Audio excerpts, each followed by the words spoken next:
Hi everyone, I'm Sarah May and I am here with my friend Mrs. Robin Brookshire. She is a contributor to Raising Homemakers as well as a wise Titus II woman. And she has agreed to sit down with us and talk to us about the importance of raising generations. So Robin, I just want to start by saying I have been thinking so much lately about how my decisions are affecting not just my children, but my children's children and the generations to come. And wow, the impact that could have on future generations. Could you give us some wise words about the importance of raising generations? Oh, sure. It was years ago when my daughters were little, and it just dawned on me. I'm sure the Lord was telling me, these children, these daughters are going to be raising your grandchildren. And I thought, I need to help them to have a strong foundation in God's Word, to know Him, to love Him, to want to serve Him, in order that they in turn can teach the next generation.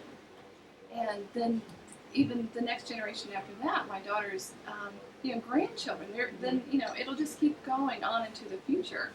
And we as parents right now, where we're at, we need to be teaching and training our children to give them that foundation.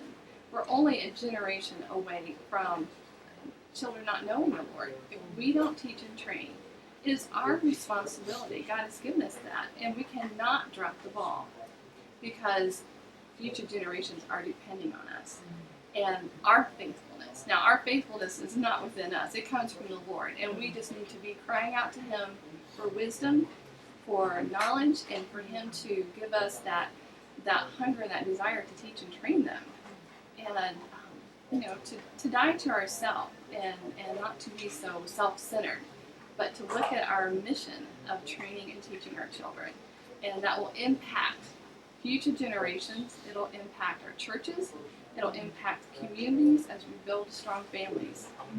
Robin, thank you so much. Can you give us one example of a practical thing that we can do in our everyday life to build into our children as we are trying to raise not just them, but future generations? Right. Well, especially where you're at right now with small children, you may not have long stretches of time where you can just be in God's Word, but you can have little snippets here and there.